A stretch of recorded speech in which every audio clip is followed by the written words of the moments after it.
നമസ്കാരം. കേരള ന്യൂസിന്റെ ന്യൂസ് അപ്ഡേറ്റിലേക്ക് സ്വാഗതം. നോക്കാം ഇന്നത്തെ പ്രധാന വാർത്തകൾ. ചുഴലിക്കാറ്റിന്റെയും ന്യൂനമർദ്ദത്തിന്റെയും പശ്ചാത്തലത്തിൽ അടുത്ത 4 ദിവസം സംസ്ഥാനത്ത് അതിശക്തമായ മഴയ്ക്ക് സാധ്യതയുണ്ടെന്ന് കേന്ദ്ര കാലാവസ്ഥാ വകുപ്പ് മുന്നറിയിപ്പ് നൽകി. മഴ കനക്കുമെന്ന മുന്നറിയിപ്പിന് പിന്നാലെ മലപ്പുറം, കോഴിക്കോട്, വയനാട്, കണ്ണൂർ ജില്ലകളിൽ നാളെ റെഡ് അലർട്ട് പ്രഖ്യാപിച്ചു. 2024-25 അധ്യയന വർഷത്തെ പാരാമെഡിക്കൽ ഡിഗ്രി കോഴ്സുകൾക്ക് മാത്രം പ്രവേശനത്തിനായുള്ള ഓൺലൈൻ സ്പെഷ്യൽ അലോട്ട്മെന്റ് ഡിസംബർ 4-ന് നടത്തും. www.ibscenter.kerala.government.in എന്ന വെബ്സൈറ്റിൽ ഡിസംബർ 1 മുതൽ 3 വരെ വൈകിട്ട് 5 മണി വരെ ഓൺലൈനായി സമർപ്പിക്കാം.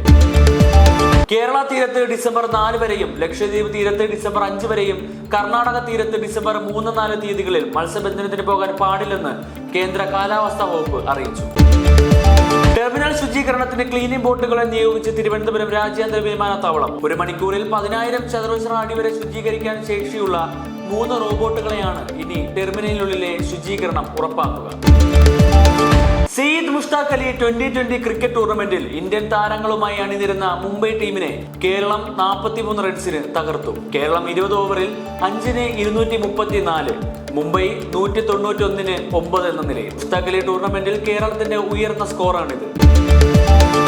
ഇന്ത്യക്കെതിരായ സന്നാഹ ക്രിക്കറ്റ് മത്സരത്തിൽ ഓസ്ട്രേലിയയുടെ പ്രൈം മിനിസ്റ്റേഴ്സ് 11 240 റൺസിന് ഓൾ ഔട്ടായി. മഴ കാരണം 46 ഓവറായി ചുരുക്കിയ മത്സരത്തിൽ 43.2 ഓവറിനാണ് ഇവരുടെ ഇന്നിംഗ്സിന് തിരശ്ശീല വീണത്. ആഗോള വിപണിയിലെ ഇടിവ് സംസ്ഥാനത്തെ സ്വർണ്ണവിലയിൽ പ്രതിഫലിച്ചു. പവന്റെ വില 960 രൂപ കുറഞ്ഞ് 56,640 രൂപയായി. ഗ്രാമിന് 120 രൂപ കുറഞ്ഞ് 7,080 രൂപയുമായി.